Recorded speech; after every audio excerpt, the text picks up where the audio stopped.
Alhamdulillah, salatu wassalamu ala rasulillah, la hawla wa la quwwata illa billah.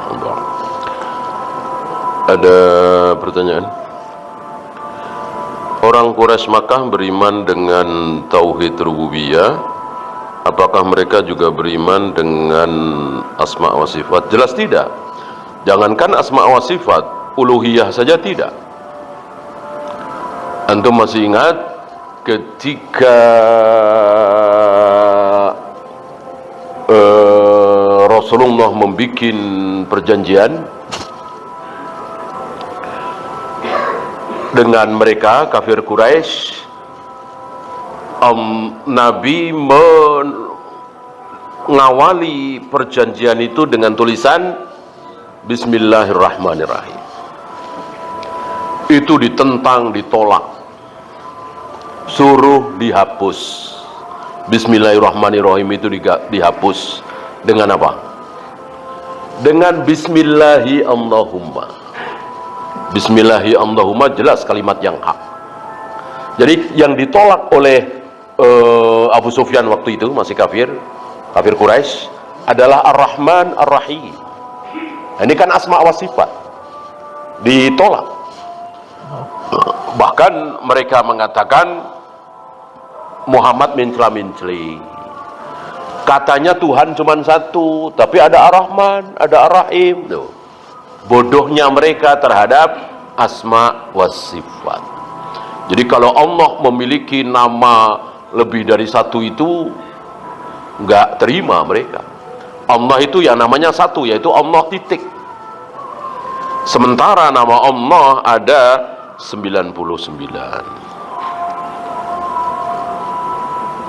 Hadis tentang larangan menggulung pakaian dan mengikat rambut ketika sholat, apakah berlaku untuk kaum perempuan atau hanya untuk laki-laki? Tentang menggulung pakaian, iya ya. Kaidahnya begini, semua perintah dan larangan kepada seorang laki-laki maka otomatis itu untuk perempuan. Ketika Allah dan Rasulnya mensyariatkan sebuah syariat kepada seorang wanita, maka otomatis itu untuk laki-laki, kecuali ada dalil yang mengkhususkan, seperti tentang haid, seperti tentang masa iddah dan seterusnya. Ini kan khusus wanita. Ketika tidak ada dalil pengkhususan, maka tidak ada bedanya antara laki-laki dengan perempuan. Oleh karena itu, tata cara sholat laki dan perempuan apakah sama, apakah berbeda? Yang mengatakan sama tidak perlu bawa dalil. Yang mengatakan berbeda harus bawa dalil. Kenapa? Karena hukum asal laki-laki dan wanita itu sama dalam syariat. Ketika ada yang mengatakan berbeda, maka ya silahkan, tapi harus bawa dalil. Ketika mengatakan sama, ya tidak perlu bawa dalil. Maka laki perempuan sujud dengan bersayap tidak perlu bawa dalil, karena memang begitulah cara sujud Nabi SAW. Salah sendiri ya.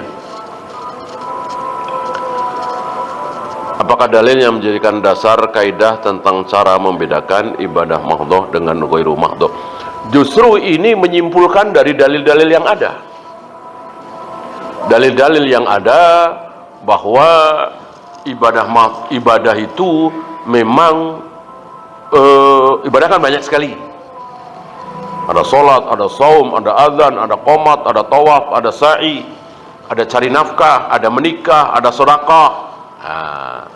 Para ulama melihat setelah dikumpulkan, dipilah-pilah, ini sini, ini sini, ini sini, yang sini sini, ini sini. Ternyata dibagi dua. Ya, wudu, tayamum, azan, qomat, ruku, sujud, tawaf, sa'i. Taruh sebelah sini.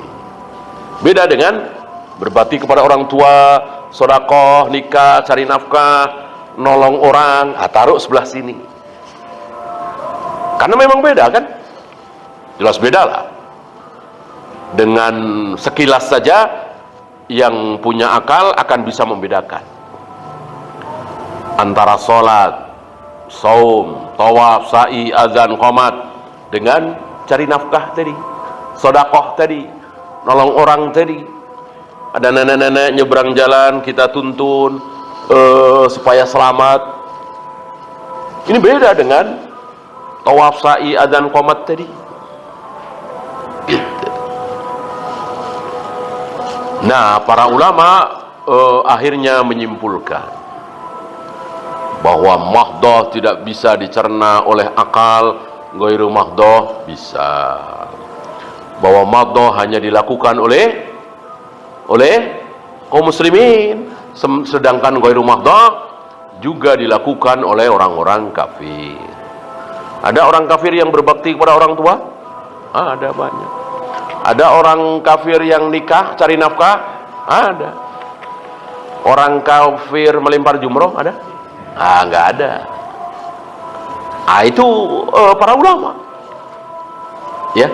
Dan mereka bukan ngarang, tetapi Allah berikan hidayah kepada para ulama itu, sehingga menemukan kaidah tadi.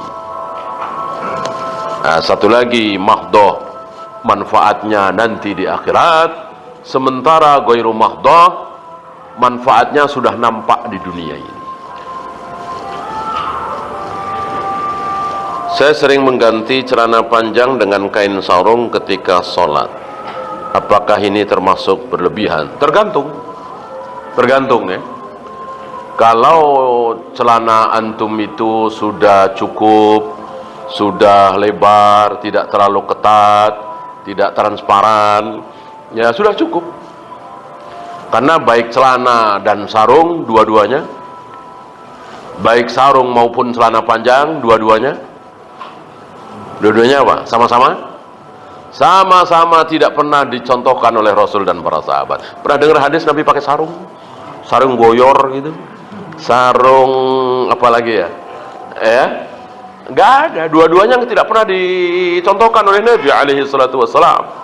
Dan ini pakaian bebas sebebas-bebasnya. Yang penting nutup aurat, yang penting tidak terlalu ketat, yang penting tidak transparan, dan seterusnya. Ya. Kecuali tadi kurang sempurna atau mungkin terlalu pendek, ya bolehlah atau baguslah ditutup dengan sarung.